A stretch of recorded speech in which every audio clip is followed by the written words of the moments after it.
Hello friends, मी सायराज पवार आज तुमच्यासाठी एक नवीन व्हिडिओ सिरीज घेऊन आलेलो आहे ज्याचं नाव आहे C programming by Sairaj Pawar. तर या व्हिडिओ सिरीजमध्ये मी तुम्हाला माझ्या स्वतःच्या हँड रिटन नोट्स प्रोव्हाइड करणार आहे. So be connected with me आणि वेळ न घालवता आपण लवकरात लवकर करूया आपल्या सिरीजला सुरुवात. तर अजूनही कोणी माझ्या चॅनल सायराज युनिव्हर्सला सबस्क्राईब केलं नसेल तर लवकरात लवकर सबस्क्राईब करून घ्या, कारण की इथून पुढे जे व्हिडिओ सिरीज येणार आहे ते एकदम धमाल व्हिडिओ सिरीज असणार आहे, ज्यामध्ये मी तुम्हाला बेसिक टू ॲडव्हान्स पूर्ण कोर्सेस प्रोव्हाइड करणार आहे. तर आपण आपला वेळ न घालवता आपण करूया आजच्या पहिल्या लेक्चरला सुरुवात.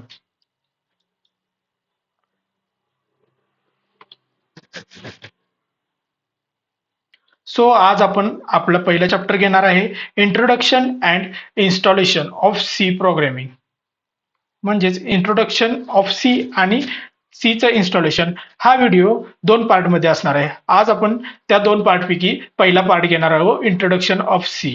जसं की आपल्याला एखादा प्रॉब्लेम येतो, तर तो प्रॉब्लेम सॉल्व्ह करायचा असेल तर आपण काय करतो की त्या प्रॉब्लेमची सुरुवात कुठून झाली. त्याचप्रमाणे जर आपल्याला कोडिंगची चांगल्या प्रकारे किंवा इफिशियंट वेनं कोडिंग करायचं असेल तर या कोडिंगची सुरुवात जाणून घ्यावी लागेल. तर आज आपण या चॅप्टरमध्ये इंट्रोडक्शन ऑफ सी ह्यामध्ये आपण आपल्या सी लँग्वेजची कोडिंग ची सुरुवात कशी झाली किंवा सी लँग्वेज कोणी शोधून काढली, कशी सी लँग्वेज उगम झाली याचा आपण शोध घेणार आहोत. परंतु हे सर्व जाणून घेण्या अगोदर आपल्याला आपल्या सॉफ्टवेअर म्हणजे काय हे माहिती असणं खूप गरजेचं आहे. तर सॉफ्टवेअर म्हणजे it is a collection of program. Software हे एक कलेक्शन आहे प्रोग्राम्सचं. आता मुद्दा येतो प्रोग्राम्स म्हणजे काय, कारण की सर्वांना प्रथम प्रोग्राम हे कोणालाही डायरेक्ट डिफाईन करता येत नाही. सो इथं मी प्रोग्रामची एक डेफिनेशन दिलेली आहे. Program it is a collection of instructions given to the computer. Program म्हणजे एक कलेक्शन आहे इन्स्ट्रक्शन्सचं जे आपण कॉम्प्युटरला देतो. फॉर एक्झाम्पल आपण जेव्हा कोडिंग करणार आहे तर ती कोडिंग करताना आपण काही इन्स्ट्रक्शन्स देणार आहे किंवा काही कोड्स लिहिणार आहे.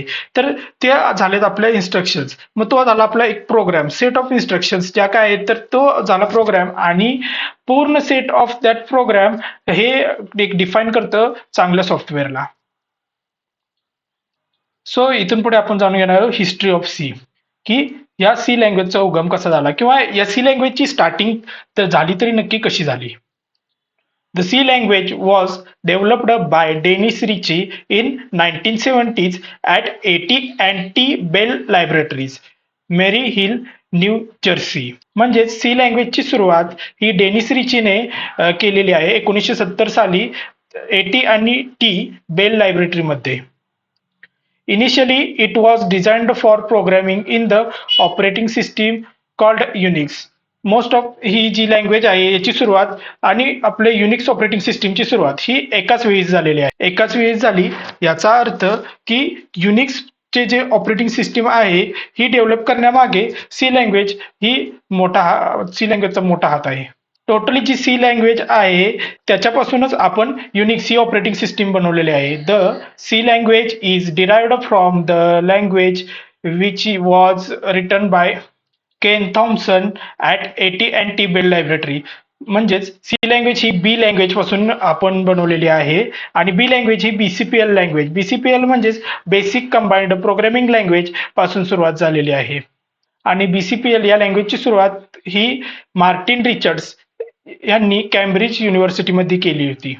So in 1982, a committee was formed by ANSI, American National Standards Institute, to standardize the C language. C लँग्वेजला स्टँडर्डाइज करण्यासाठी एक कमिटी स्थापन करण्यात आली 1982 साली. त्याला नाव देण्यात आलं ANSI, American national standard institute.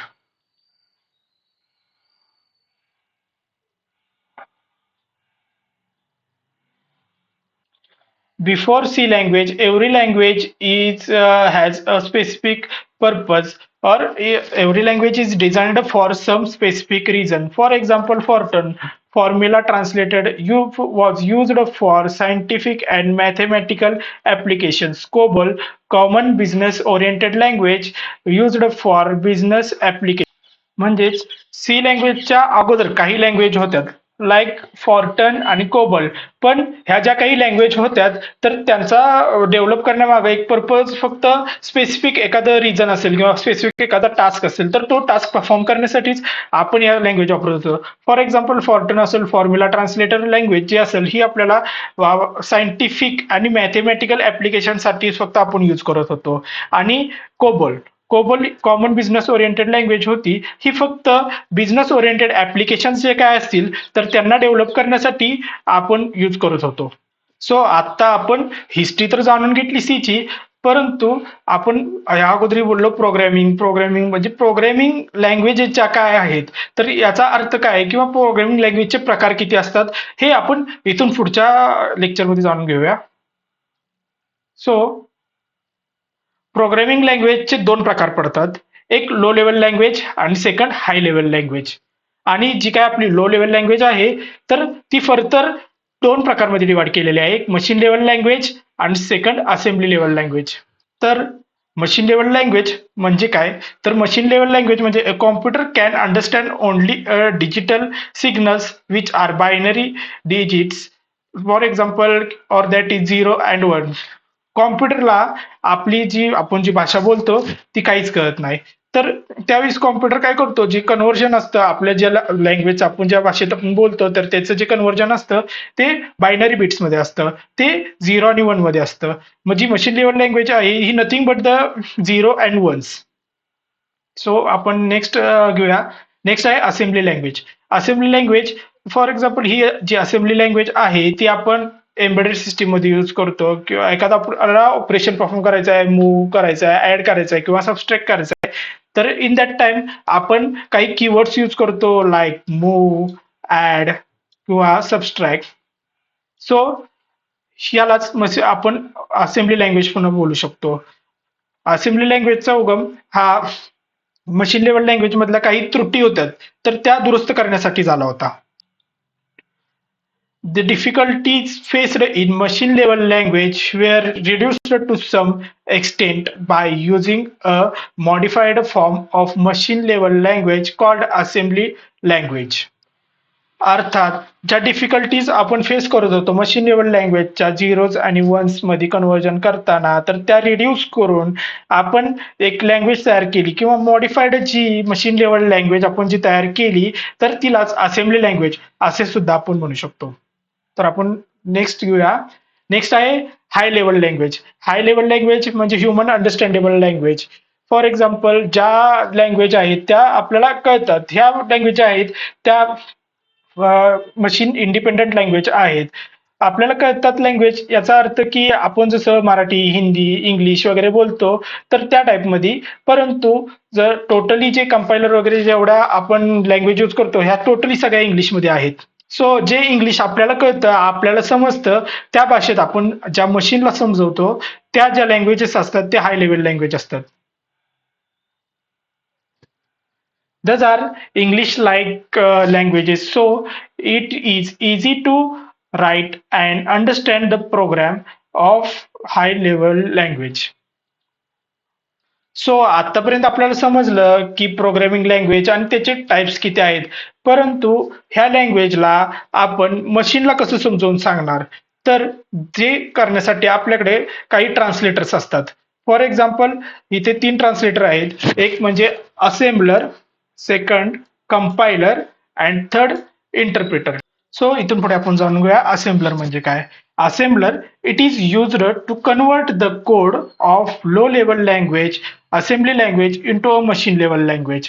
म्हणजे असेंबलर हा वापरला जातो की लो लेवल लँग्वेजेस ज्या काय असतील, फॉर एक्झाम्पल मागाशी आपण बघितलं मूव्ह, ऍड, सबस्ट्रॅक्ट किंवा जे काही ऑपरेशन्स असतील तर त्या ज्या लँग्वेज असतात त्या मशीन लेवल म्हणजे बायनरी बिट्स मध्ये कसं कन्व्हर्जन करायचं हे सगळं काम जो करतो त्याला आपण असेंबलर बोलतो.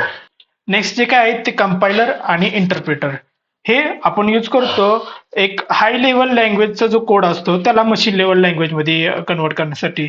तर कंपायलर आणि इंटरप्रिटर हे जरी काम एकसारखे करत असतील तरी यांच्यामध्ये काही डिफरन्स आहे. डिफरन्स फक्त हाच आहे की जो आपला कंपायलर आहे तो काय करतो की जो पूर्ण कोड असतो तर त्याला एकाच टाइमला कंपाईल करतो आणि त्याचे जे एरर्स असतील त्याची एक लिस्ट प्रोव्हाइड करतो. आणि इंटरप्रिटर हा 1 बाय 1 कोड कंपाईल करतो, म्हणजे लाईन बाय लाईन तो कोड चेक करतो, कंपाईल करतो आणि त्या लाईनचा एरर तिथं रिपोर्ट करतो. तेच सर्व इथं लिहिलेलं आहे की compiler it searches all errors of program and list them, आणि इंटरप्रिटर म्हणजे it checks errors of program statement by statement, म्हणजेच लाईन बाय लाईन तो प्रोग्राम चेक करणं आणि त्याचे एरर्स किंवा बग्स जे काय असतील तर ते रिपोर्ट करणं. सो नेक्स्ट पॉईंट आहे कॅरेक्टरिस्टिक्स ऑफ सी. तर इथून पुढे आपण पाहून घेऊया कॅरेक्टरिस्टिक्स ऑफ सी. सी चे कोणते कोणते कॅरेक्टरिस्टिक्स आहेत असे. C is a middle level language. C ही मध्यम लेवल लँग्वेज आहे, म्हणजेच ही लो लेवल लँग्वेज ही नाही आणि हाय लेवल लँग्वेज ही नाही. C is suitable for writing both application programs and system programs. C हे सुटेबल आहे रायटिंग करण्यासाठी ऍप्लिकेशन प्रोग्राम आणि सिस्टमचे जे प्रोग्राम असतील तर ते, फॉर एक्झाम्पल मॅथमॅटिकल कॅल्क्युलेशनच्या रिलेटेड जे काही प्रोग्राम असतील किंवा सायंटिफिक जे प्रोग्राम्स आपण लिहितो तर त्यासाठी सीचा उपयोग केला जातो. Third point is it is excellent, efficient and general purpose language for most of the applications. ही एक्सेलंट आहे, इफिशियंट आहे, जनरल पर्पज लँग्वेज आहे. Fourth point is C is small language consisting only 32 keywords. म्हणजे C ही लहान language आहे की ज्याच्यामध्ये आपण फक्त 32 कीवर्ड्स वापरतो. आता what is mean by keywords हे सगळं आपण येणाऱ्या नेक्स्ट व्हिडिओ सिरीज मध्ये जाणून घेणार आहोत. सो अद्याप ही कोणी माझे चॅनल सबस्क्राईब केलं नसेल तर लवकरात लवकर सबस्क्राईब करून घ्या, म्हणजे तुम्हाला इथून पुढे जी व्हिडिओ सिरीज जी काय असेल तर ती पाहायला मिळेल. तर जाणून घेऊया आपण uses of C. Major part of Windows, Linux and other operating system are written in C. की सी ही मोस्ट ऑफ वेगवेगळ्या ऑपरेटिंग सिस्टीमचे जे काही महत्वाचे पार्ट्स असतील किंवा जे महत्वाचं कोडिंग असेल तर ते कोड्स करण्यासाठी सीचा यूज केला जातो. Second point, used to C language is used to write driver programs for device like tablets and printers. तर सीचा हा उपयोग ड्रायव्हर्सचे जे प्रोग्राम्स असतील तर ते लिहिण्यासाठी होतो. फॉर एक्झाम्पल टॅबलेट किंवा प्रिंटर्स जे काय असतील, आणि मगाशी मी सांगितलं त्यानुसार आपला थर्ड मुद्दा आहे की ही एम्बेडेड सिस्टीम मध्ये पण यूज केला जातो. फोर्थ मुद्दा, use to develop games. Games वगैरे डेव्हलप करण्यासाठी सीचा हा मोठा म्हणजे हात आहे, किंवा आपण त्याला बोलू शकतो की सी हा एक मेन पार्ट आहे. नाव स्लाइड नेक्स्ट स्लाइड ही खूप महत्वाची आहे. ही डिस्क्राईब करते स्ट्रक्चर ऑफ सी प्रोग्राम. म्हणजे ज्यावेळेस आपण सी प्रोग्रामिंग करणार आहे तर त्यावेळेस त्याचं स्ट्रक्चर काय असेल किंवा तो कसं करू शकतो आपण, काय फॉर्मॅट आहे किंवा एखादा फॉर्मॅट किंवा एखादं त्याचं टेम्पलेट काय आहे, तर हे खाली दिलेलं आहे. तर यामध्ये मी जे काही मुद्दे घेणार आहे ते इथून पुढच्या सिरीजमध्ये तुम्हाला मिळून जातील. सर पहिला आपण जे काय असतं तर सी मध्ये कमेंट्स करतो. तर कमेंट्स ज्या काय असतील किंवा काय, तर हे काय आहे तर हे जाणून घ्यायचं असेल तर माझी इथून पुढे येणारी व्हिडिओ सिरीज पाहत राहा. Line number second, pre processor directive. Pre processor directive म्हणजे हॅशटॅग आपण जे वापरून करतो, हॅशटॅग इन्क्लूड stdio.h कोनिया.h, तर यांना आपण प्री प्रोसेसर डायरेक्टरीज म्हणतो. म्हणजेच हे अगोदर प्रोसेस होतात किंवा याला आपण हेडर फाईल्स पण बोलतो. तर ह्या सगळ्या हेडर फाईल्स असतील किंवा जे काय असेल तर ते आपल्याला पहिल्यांदा सुरुवातीला लिहावं लागतं. त्यानंतर येतं ग्लोबल व्हेरिएबल्स. त्यानंतर फॉर्मॅटमध्ये येतं इंट मेन वर्ड, म्हणजे जी काय आहे ती मेन मेथड आहे की तुमची जी प्रोग्रामची जी मेन मेथड असेल की ज्यामध्ये तुमचा मेन कोड असेल रन करण्यासाठी तर तो इथे असेल. त्यानंतर local variable, statements and returns.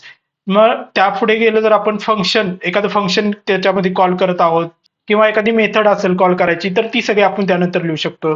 तर ह्या पूर्ण टेम्पलेट बद्दल जाणून घेण्यासाठी मी एक नेक्स्ट व्हिडिओ सिरीज करणार आहे, किंवा जे पुढचे व्हिडिओ येतील तर कनेक्टेड राहा माझ्या चॅनल सोबत. मी तुम्हाला इथून पुढचं जे काय आहे तर त्या पुढील व्हिडिओ सिरीज मध्ये सांगेन. सो आजचा पहिला पार्ट इथंच संपत आहे. इथून पुढं सी प्रोग्रामिंग करण्यासाठी जे काही इन्स्टॉलेशन असेल किंवा जे काही प्रिपरेशनसाठी मटेरियल लागेल तर ते मी इथून पुढच्या व्हिडिओजमध्ये देणार होतो. लवकरात लवकर माझे चॅनल सायराज युनिव्हर्सला सबस्क्राईब करा. And thanks for watching this video.